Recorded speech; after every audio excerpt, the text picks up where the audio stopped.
Bonjour mes amis, que Dieu vous bénisse tous, qu'il vous bénisse avec cette méditation, avec ce conseil, avec cette direction pour votre vie.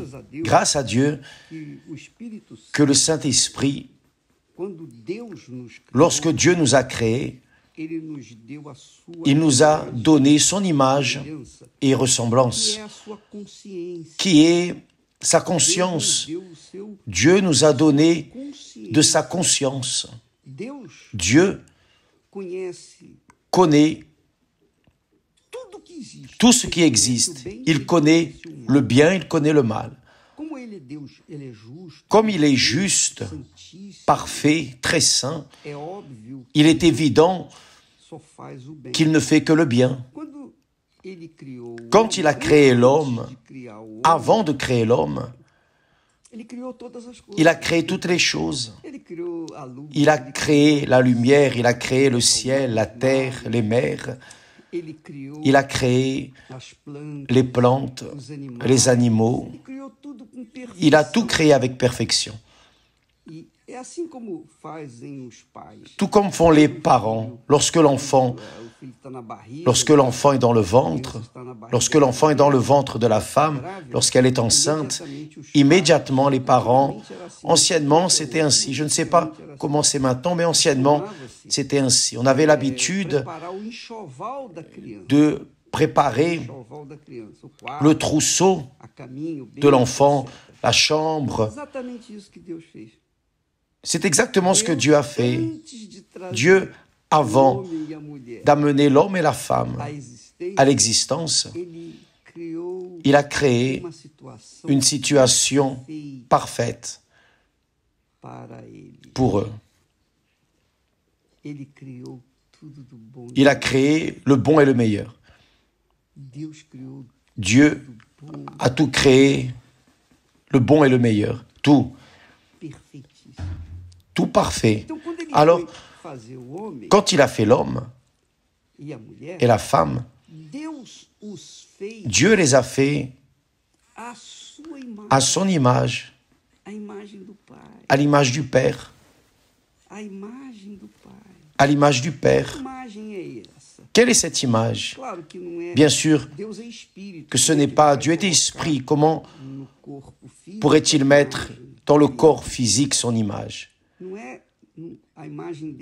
Son image n'est pas dans la figure, avec les yeux, le nez, les oreilles. Non, le corps, son image, c'est la conscience de justice, la conscience de ce qui est juste, de ce qui est correct, la conscience de ce qui est correct et de ce qui est incorrect. Il a cela jusqu'à présent. Quand il a fait Adam et Ève, il les a fait avec cette image, l'image du bien, la conscience du bien. Et à cause de cela, Adam et Ève étaient parfaits, tout à fait parfaits. Tout à fait parfait.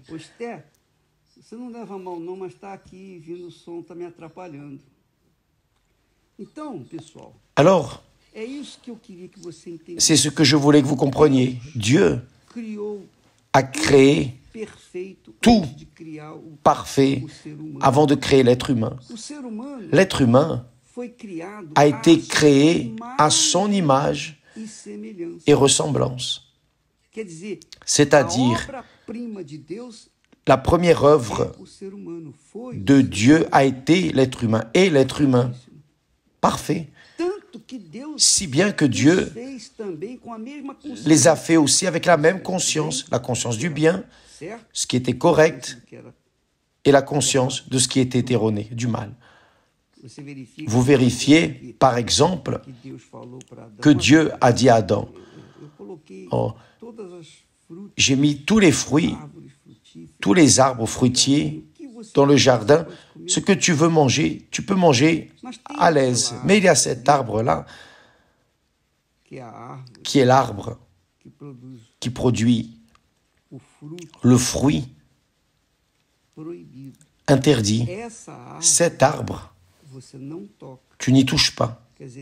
C'est-à-dire, Dieu a mis l'arbre pour éprouver Adam et Ève, pour prouver sa fidélité, sa loyauté, son intégrité, sa justice. Là, vous allez dire, mais attendez, évêque, Dieu n'aurait pas pu faire Adam et Ève, il n'aurait pas pu enlever cet arbre de la connaissance du bien et du mal du milieu du jardin pour qu'Adam et Ève ne pêchent pas. Dieu aurait pu faire ce qu'il voulait, sauf que s'il le faisait, alors Adam et Ève ne seraient pas créés à son image et ressemblance, parce que l'image de Dieu est celle-là. Dieu a la connaissance de tout le bien et de tout le mal. Dieu est Dieu. C'est pour cela qu'il a fait l'homme à son image et à sa ressemblance. Et dans le verset 26, il est dit, « Faisons l'homme à notre image, selon notre ressemblance. » C'est-à-dire, Dieu a fait l'être humain comme lui, engendré par lui, avec la même conscience du bien et du mal, du correct et de l'erroné, du juste et de l'injuste. Dieu a été parfaitement juste. C'était son image. Il n'aurait pas pu faire une demi-image de lui. Non, c'était 100%. Mais avec l'image de Dieu, nous pourrions et nous pourrons faire les bons choix, par exemple. Quand vous êtes né avec la conscience de ce qui est correct et de ce qui est erroné. Si vous avez utilisé la conscience, de la mauvaise conscience, pour faire ce qui est erroné, vous avez choisi de faire cela. Vous et personne d'autre. Ce n'est pas Dieu, non, c'est vous. Ah, mais le diable est vaincu. Et le diable, il a parlé à Ève. Oh, goûte ce fruit, fais ceci, fais cela. Il a parlé. Le diable n'a pas pris le fruit pour l'enfiler dans la bouche de Ève. Non, il a parlé. Alors, Ève avait conscience de la voix de Dieu. On ne touche pas à cet arbre, au fruit de cet arbre. Le diable est venu et a dit, touche, tu peux le faire. Alors, Ève a décidé d'elle-même de goûter le fruit de l'arbre. Elle a décidé. C'est elle qui a décidé. Elle n'a pas été trompée. Elle n'est pas tombée dans l'illusion. La Bible dit qu'Ève a été menée, induite, mais elle n'a pas été trompée parce qu'elle avait la conscience qu'elle faisait une chose erronée, si bien qu'elle a insisté avec Adam pour goûter le fruit. C'est-à-dire, il y a eu un péché conscient. Et c'est comme ça que ça fonctionne. Par exemple, vous, moi, nous tous, nous sommes assaillis, que ce soit par de bonnes pensées ou des mauvaises pensées, n'est-ce pas? Combien de personnes disent, évêque, viennent ces pensées, ce sont des pensées du diable, les mauvaises pensées que nous tous, dont nous sommes chacun assaillis. Jésus a été assailli par des mauvaises pensées. Le diable n'a-t-il pas tenté Jésus 3 fois dans le désert? Alors, c'est à chacun d'entre nous de suivre ce qui est correct, en accord avec la conscience divine que nous avons, ou erroné, en accord avec la volonté du diable. Nous savons que le diable souffle des tentations Il suscite la cupidité, des yeux adultères, il suscite des ragots, il suscite des critiques, il suscite l'enfer. Mais chacun de nous a la conscience divine, la conscience de Dieu. Non, ça c'est erroné. Ça c'est erroné. Ça, ce n'est pas juste. Alors, qu'est-ce que nous devons faire? Obéir à la voix de Dieu. Alors, Dieu n'a pas neutralisé la voix du diable, mais il a donné sa voix pour que nous puissions nous défendre avec sa parole. Dieu nous a donné sa parole. Vous, je suis tombé en tentation. Vous êtes tombé en tentation. Ce n'était pas sans vouloir, non. Oh, évêque, je n'ai pas fait attention. Non, vous êtes tombé parce que vous avez voulu tomber. Ne venez pas avec cette histoire, avec cette conversation-là. Ça ne marche plus, non. Vous êtes tombé parce que vous avez voulu tomber. Quand nous commettons une chose erronée, nous commettons par conscience. Nous ne commettons pas sans vouloir, non. Nous commettons la chose erronée parce que nous avons voulu commettre cette chose erronée. Parfois, la personne conçoit l'iniquité, qui est une pensée de péché, qui est une pensée pécamineuse, même si elle n'a pas été consumée, mais la personne conserve en elle jusqu'au jour où elle commet ce péché. Ça, c'est satanique. Alors, quand viennent les mauvaises pensées, quand viennent les tentations, nous avons le nom de Jésus.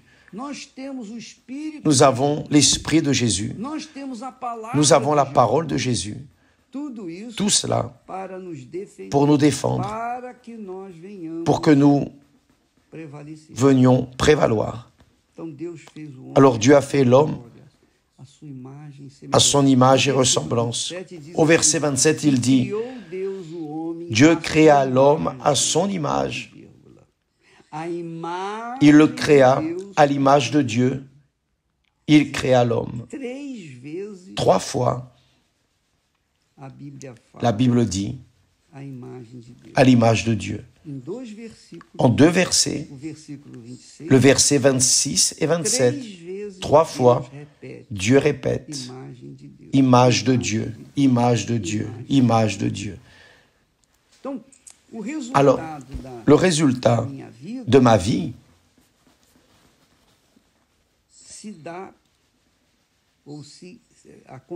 arrive parce que j'ai planté, parce que j'ai planté dans ma vie. Je ne dis pas que je suis parfait, bien sûr, je ne suis pas parfait, mais j'ai conscience de ce qui est parfait et de ce qui est imparfait, ou je ne l'ai pas. J'ai conscience du correct et de l'erroné, ou je ne l'ai pas, je l'ai. Si je veux faire l'erroné, Dieu ne va pas m'en empêcher. Il m'a donné la conscience de ce qui est correct. Mais si je veux suivre l'erroné, je vais en cueillir les fruits de ce que je suis en train de faire.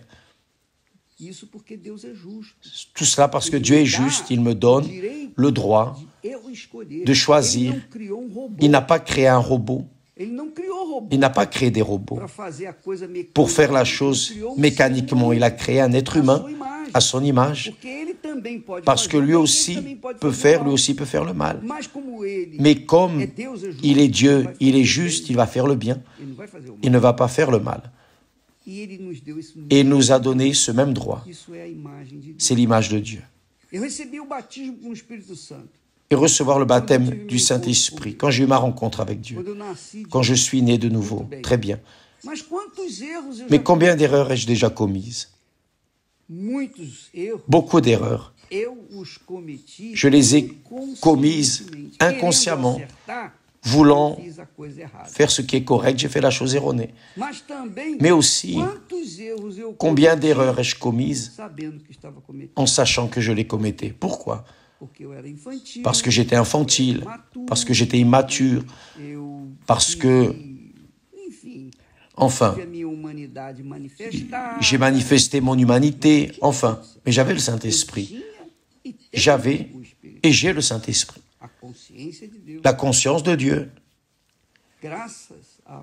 Grâce à mon Seigneur, qui jusqu'à aujourd'hui m'a gardé, m'a protégé. J'ai gémi, j'ai souffert. J'ai payé, disons, mes péchés. En réalité, c'est Jésus qui a payé mes péchés et il m'a pardonné. Mais imaginez, jeune, 19 ans, converti, j'étais un enfant et je pensais que je faisais ce qui est correct. J'ai déjà dit de ma vie, et j'ai parlé de manière ouverte. J'ai flirté et j'allais même me marier en 3 mois parce que je pensais que c'était correct. Jusqu'à ce que je comprenne. Alors, mes amis, j'ai le Saint-Esprit. Même ainsi, Dieu n'a pas enlevé de moi le droit d'opter, de choisir. J'ai dit il y a quelque temps, vous devez vous rappeler que j'étais fou pour manger des pâtes de crabe. Quand je suis arrivé au Brésil, quelqu'un nous a envoyé ces pâtes de crabe. J'ai mangé. Arrivé un moment, j'étais déjà satisfait. Mais, parce qu'il y avait encore des pâtes, j'ai dit encore une. Et je suis tombé dans le péché de la gloutonnerie. Je suis tombé dans le péché de la gloutonnerie. J'ai mangé au-delà de ce que j'aurais dû. C'était péché, c'est un péché. J'ai mangé consciemment, j'ai mangé consciemment. J'étais déjà plein, satisfait, mais j'ai mangé davantage, je voulais plus. Et j'ai écouté la chair. Consciemment. C'était pas sans vouloir, non, c'était conscient.